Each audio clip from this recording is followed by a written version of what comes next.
my conversation today, I thought I would talk about both the difficulties that we face with challenging emotions in these constantly changing times, these unstable times, and the opportunities for understanding the teachings and finding joy in the teachings of the Dhamma, and the joy that can be found in letting go and in generosity or dana, and the joy of cultivating kindness in our hearts and in our minds. So this poem is by Jack Gilbert, and it's from his collected poems, and it's called Horses at Midnight. Our heart wanders, lost in the dark woods. Our dream wrestles in the castle of doubt. But there's music in us.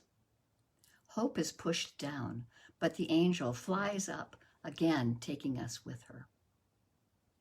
The summer mornings begin inch by inch while we sleep and walk with us later on as long-legged beauty through the dirty streets. It's no surprise that danger and suffering surround us. What astonishes is the singing. We know the horses are there in the dark meadow because we can smell them. We can hear them breathing. Our spirit persists like a man struggling through the frozen valley who suddenly smells flowers and realizes the snow is melting out of sight on the top of the mountain, knows that spring has begun. So it's able to point out both the sorrows and the joys and the hopes.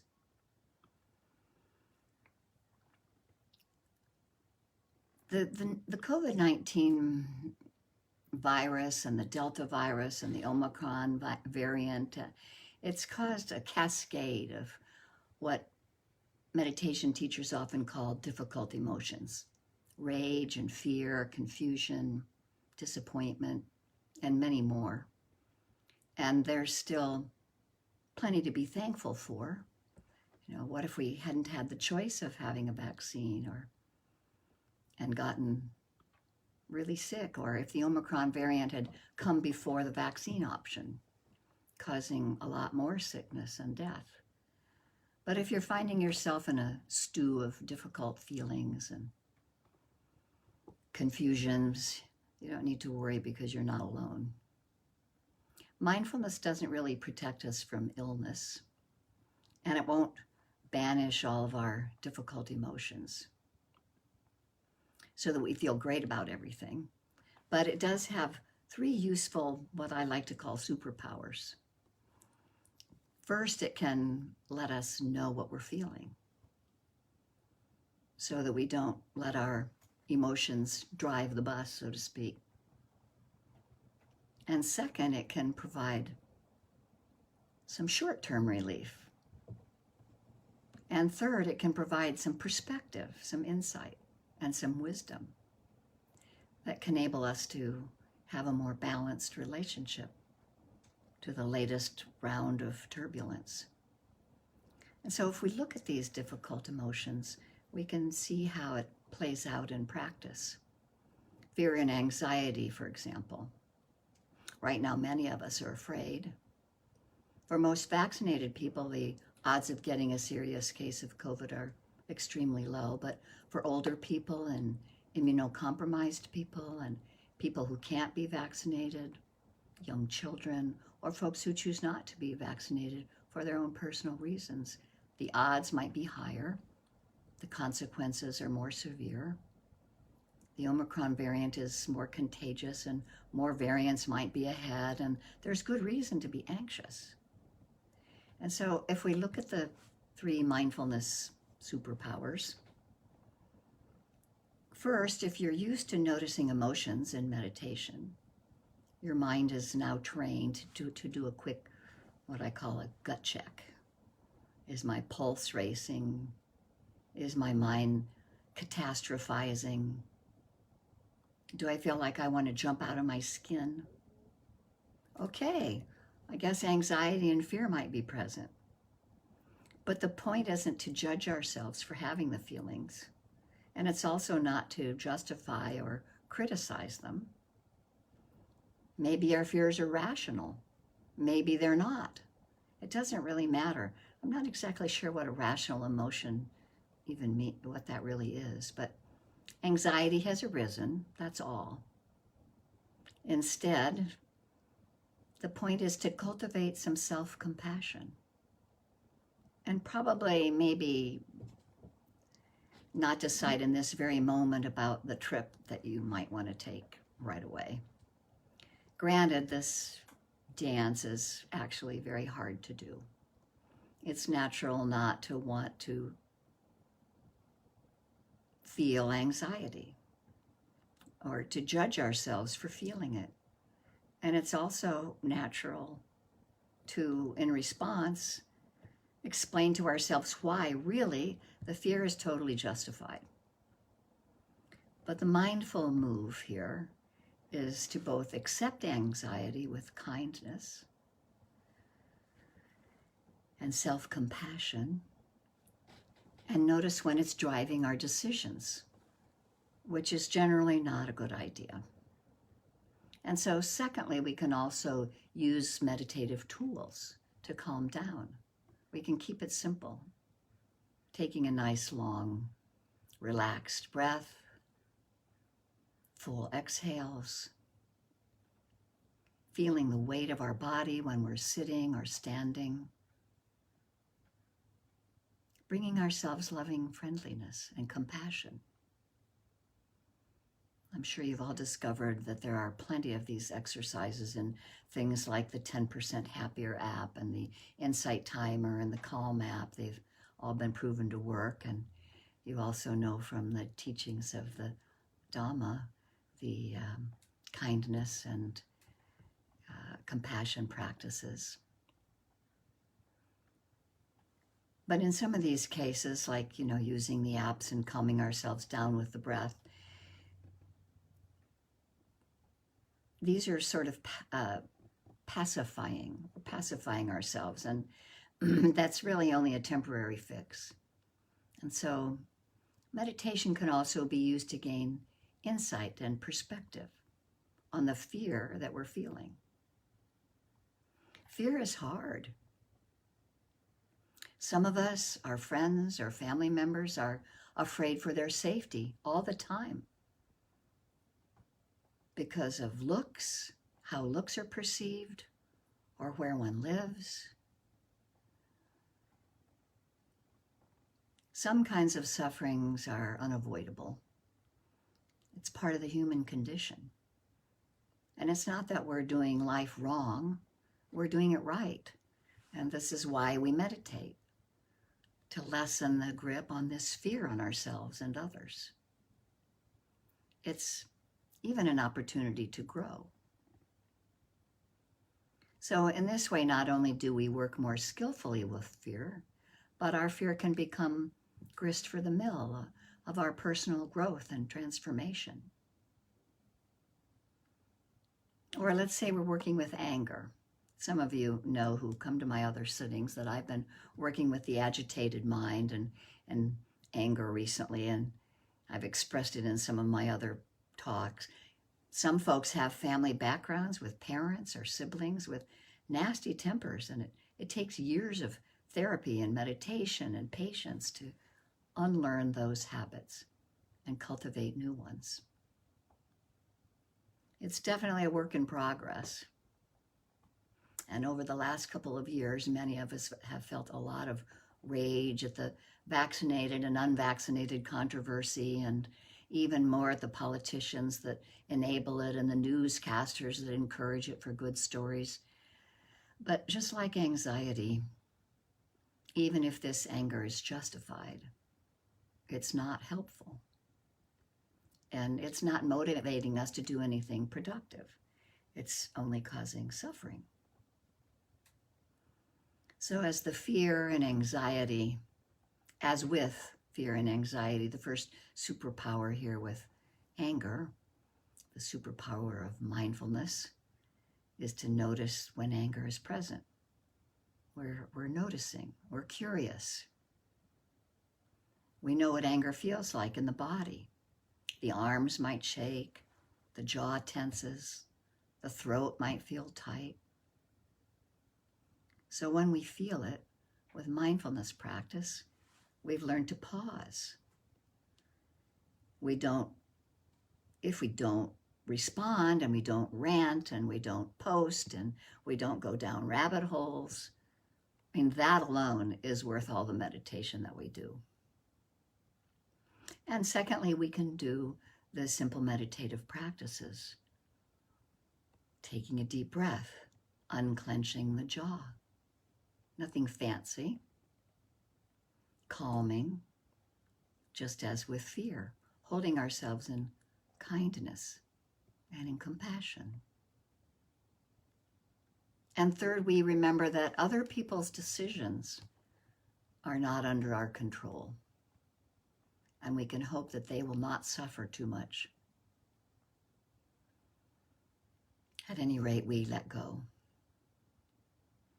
And then there's also confusion and disappointment and uncertainty, that third emotional challenge.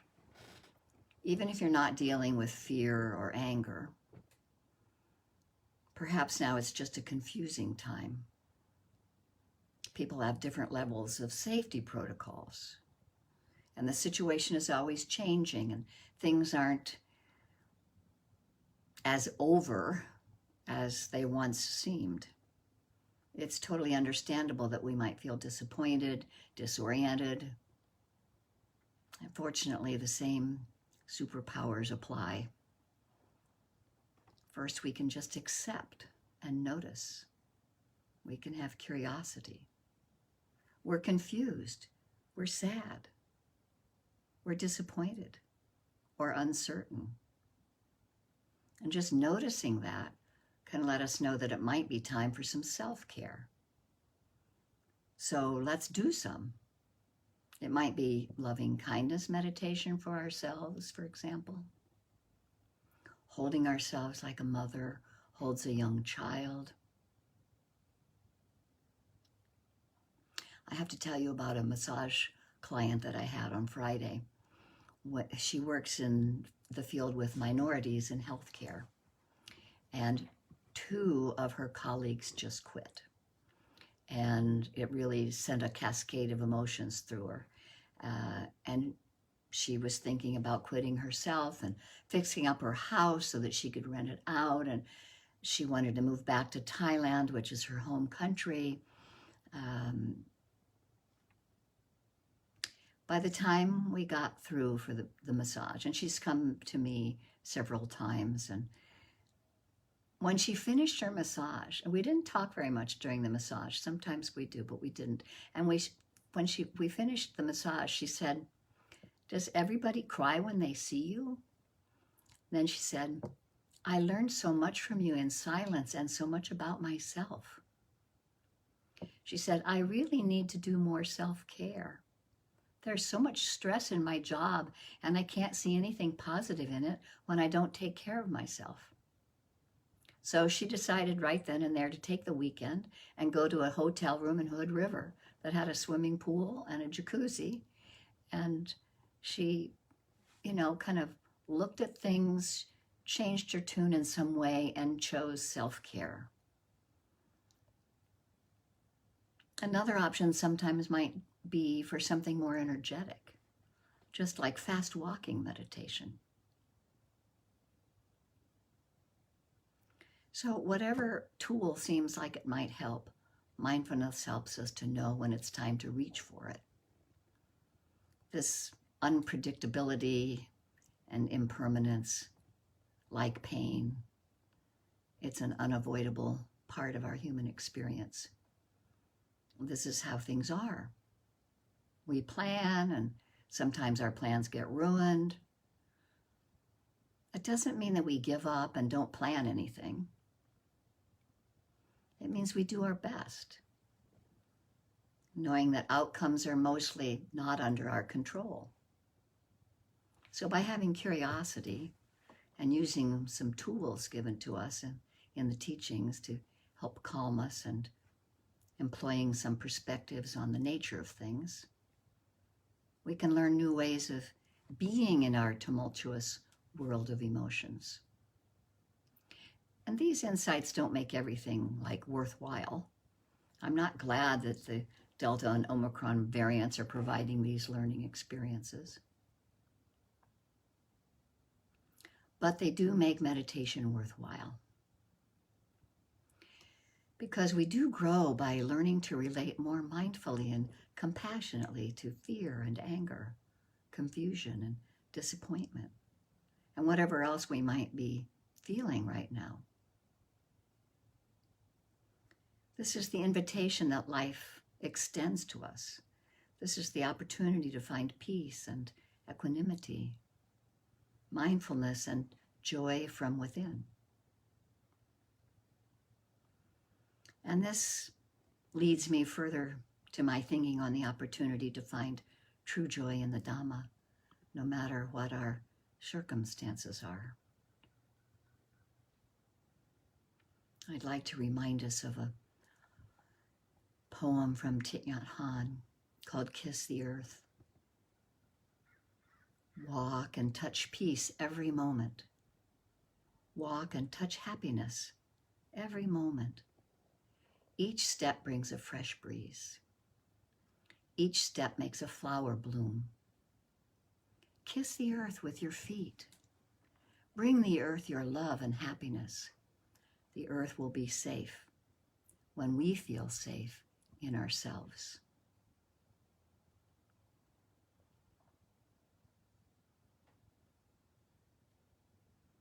We can be reminded that one of the most important teachings of the Buddha around joyfulness is that joy is not dependent upon having ideal or perfect conditions. Rather, joyfulness is a quality that is inwardly born and generated, possible in all moments. In the Dhammapada, one of the most beloved early texts of the Buddha's teachings, it means words of doctrine or the way of truth. Number 15 is about abiding in happiness. I'll read one section of it and then another section of it later, but the Buddha says, abide in happiness, free from hostility amongst those who are hostile. Abide in joyfulness, free from distress amongst those who are miserable. Abide in happiness, free from agitation and busyness. In the midst of those who are busy, joyfully we live, those who cling to nothing. And the Buddha talks about joyfulness in two different ways, as a sensual joyfulness and a non-sensual joyfulness. The senses, the use of the senses, worldly and unworldly. And so thinking about sensual joyfulness, the world of the senses, the world would be a much poorer place without art and music, poetry and literature. There's joyfulness that we find in our connections with the natural world and with those that we care about. Joyfulness in the sensual world points to qualities of wholeheartedness, being present, being able to listen, and being able to be attuned, gladdened, and uplifted. And this isn't something to be dismissed or seen as somehow being unspiritual or unworthy. For many people, joyfulness in the senses can be a powerful indicator that their heart's capacity can know joyfulness. And the Buddha also speaks very much about the non-sensual joyfulness. And here the Buddha is pointing to the capacity that we have to cultivate the sources or the roots of joyfulness within our own being. There are different aspects to this. One of them is the meditative development of cultivating inward collectedness. that kind of gatheredness or stillness, the place of concentration when we're attending to the single object.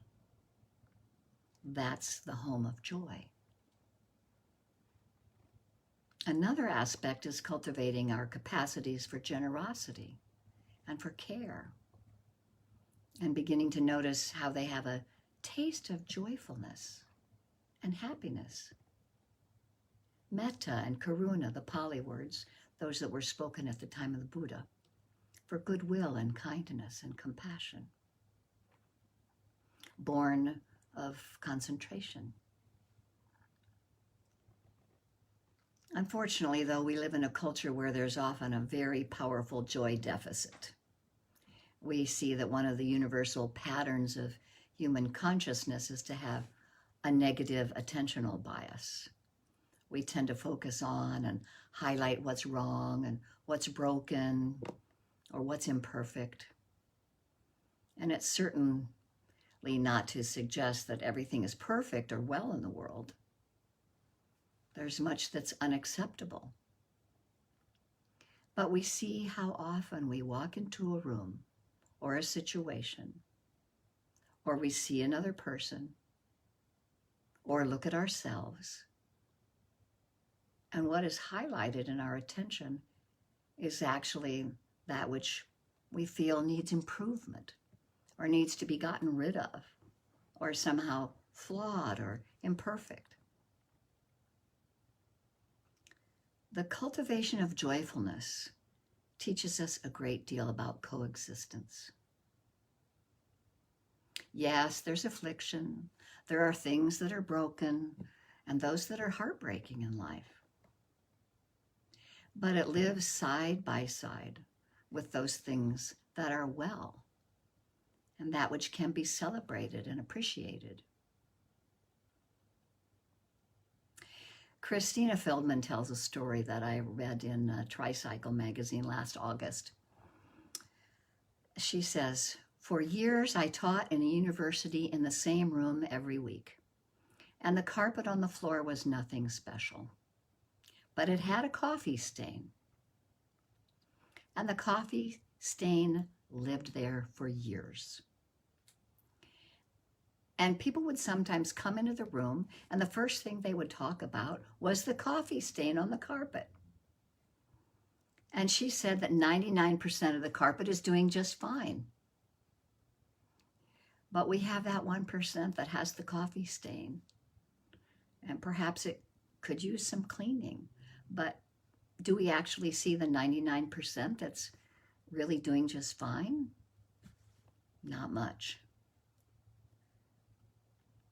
So we see this play out in our lives, where we need to care for and attend to that which is broken and needing care. But that doesn't exclude the truth that there's also wellness. If we look at our body just now, there's places of discomfort and pain. There are also probably many places in our body that are actually doing just fine and are at ease.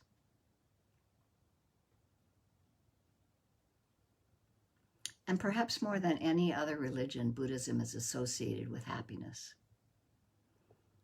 According to Buddhist thinking, happiness and sorrow are our own responsibility and completely within our control. Because Buddhists say that everything comes from the mind. And I should also mention that joy is one of the 7 factors of awakening.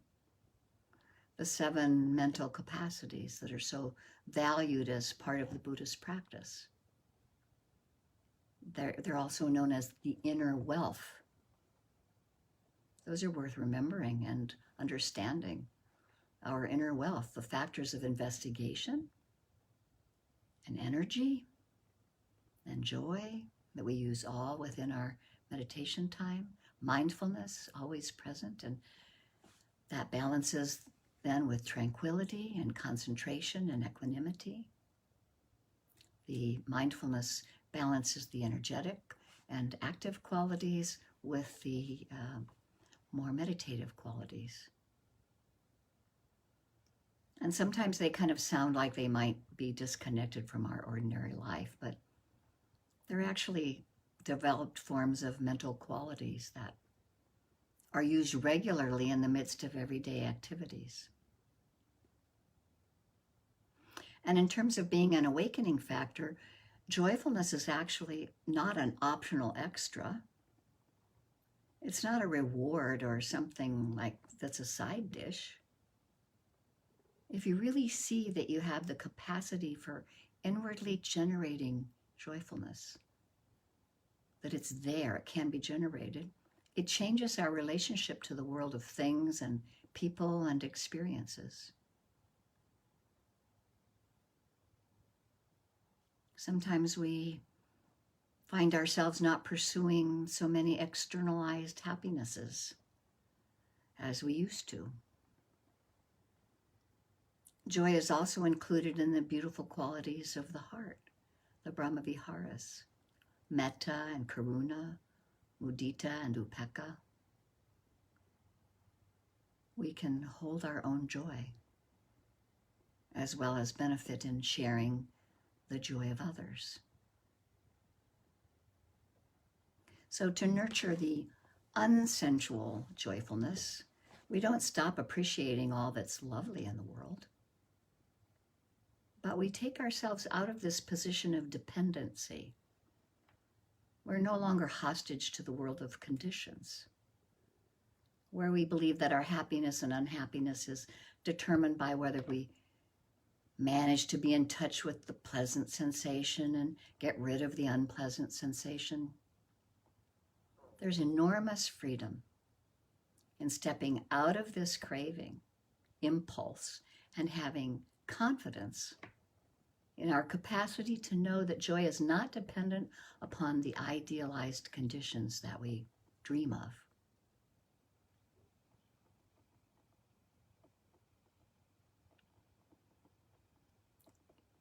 So here's another excerpt from chapter 15 on happiness of the Dhammapada. It's a little bit different translation. And then I have another translation that's even more easeful. We have to remember that these were teachings given to monks and nuns, but we can adapt them for ourselves as householders. Let us live in joy, not hating those who hate us. Amongst those who hate us, we live free of hate. Let us live in joy, free from disease among those who are diseased. Among those who are diseased, let us live free of disease. Let us live in joy, free from greed among the greedy. Among those who are greedy, we live free of greed. Let us live in joy. Though we possess nothing, let us live feeding on joy like the bright gods. Health is the greatest gift. Contentment is the greatest wealth. Trusting is the best relationship. Nibbana, freedom, is the highest joy. Being with the wise, like meeting with family, is joyful. Therefore, one should follow the wise, the intelligent, the learned, the patient, the dutiful, the noble. One should follow the good and the wise, as the moon follows the path of the stars. And I'll see if I can find that one other version in my book here, if I marked it in the right place.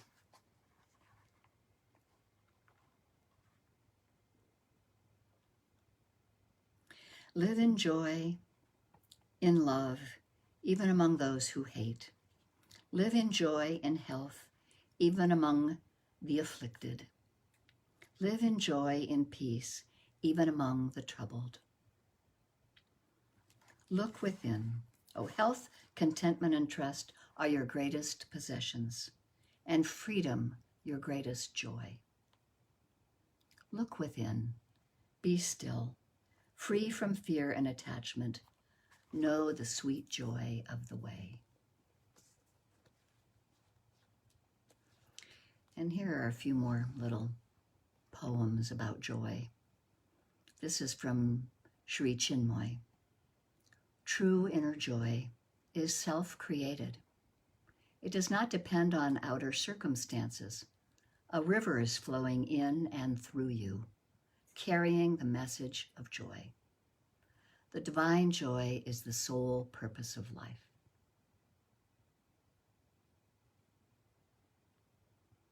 And then there's Emily Dickinson. 'Tis so much joy, 'tis so much joy. If I should fail, what poverty, and yet, as poor as I, had ventured all upon a throw, have gained. Yes, hesitated, so this side the victory.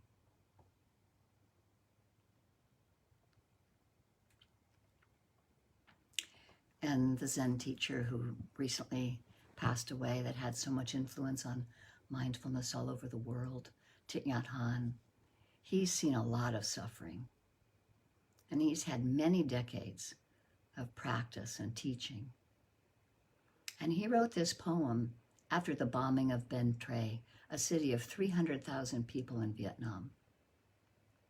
And an American military man told Thich Nhat Hanh that he had to destroy the town to save it. And Thai says, I hold my face in my two hands. No, I am not crying.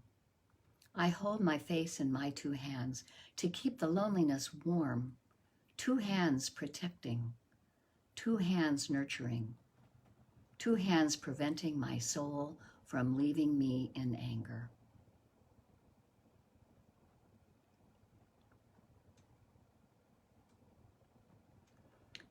And I think the last one that I'll share is from Viktor Frankl, who survived the concentration camps during World War II. And he wrote in his book, Man's Search for Meaning, about the day that he was in the trenches and was struggling to find reason for his suffering, his slow dying. And he imagined that he was speaking with his wife, from whom he had been separated. And while Frankl was conversing with his wife, he had a spiritual experience of beauty. And he said, I sensed my spirit piercing through the enveloping gloom. I felt it transcend that hopeless, meaningless world. And from where I heard a victorious yes in answer to my question of the existence of an ultimate purpose. At that moment, a light was lit in a distant farmhouse, which stood on the horizon, as if painted there, in the midst of the miserable gray of a dawning morning in Bavaria. Es lucht in tenebris lucet, and the light shineth in the darkness.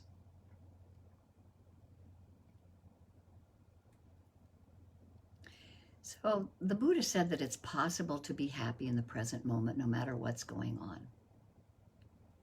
That's where we cultivate joy in the breath. Nibbana isn't a place that we go. It's not in the future. It's the nature of reality as it is. And we are in that freedom. Breathing in, I feel joyful. Breathing out, I feel joyful. Breathing in, I feel happy. Breathing out, I feel happy. He or she practices like this. So we keep practicing these skills of taking that sacred pause every day and remembering right now what is bringing me joy.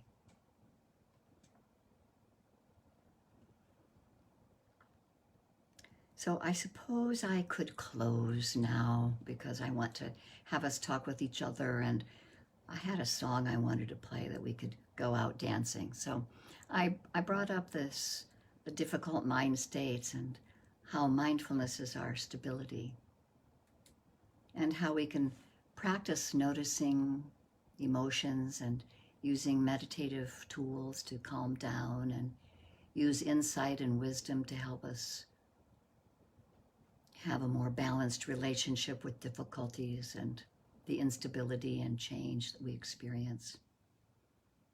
And I also touched upon a few of the many ways the Buddha and others taught about the possibility to feel both worldly joy of the senses and cultivate the unworldly joys in experiencing the cultivation of gladness. That's how we can go hand in hand with the difficulties that we feel in life.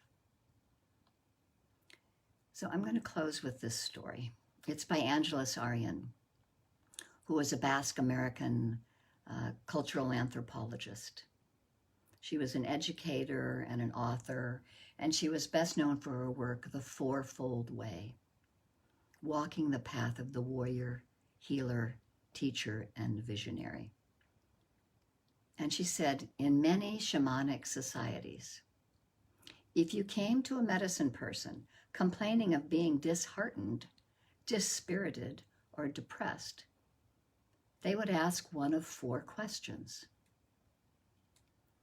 When did you stop dancing? When did you stop singing? When did you stop being enchanted by stories? When did you stop finding comfort in the sweet territory of silence? So for now, let's sit a few minutes and let the words settle down. And I hope that we have some time at the end to go out dancing. So let's just sit for a few minutes.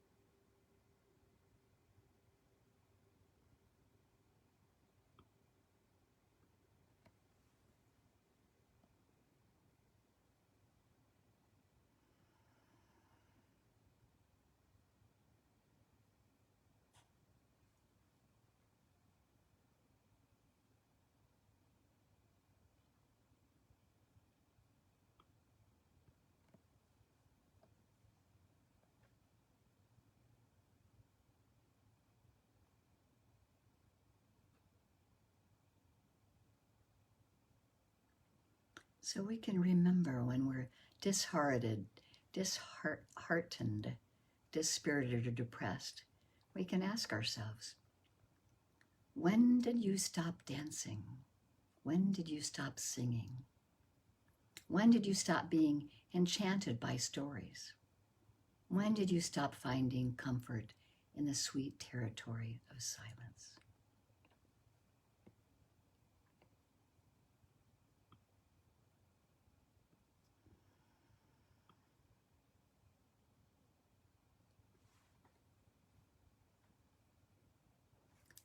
Thank you so much for listening to the Dhamma.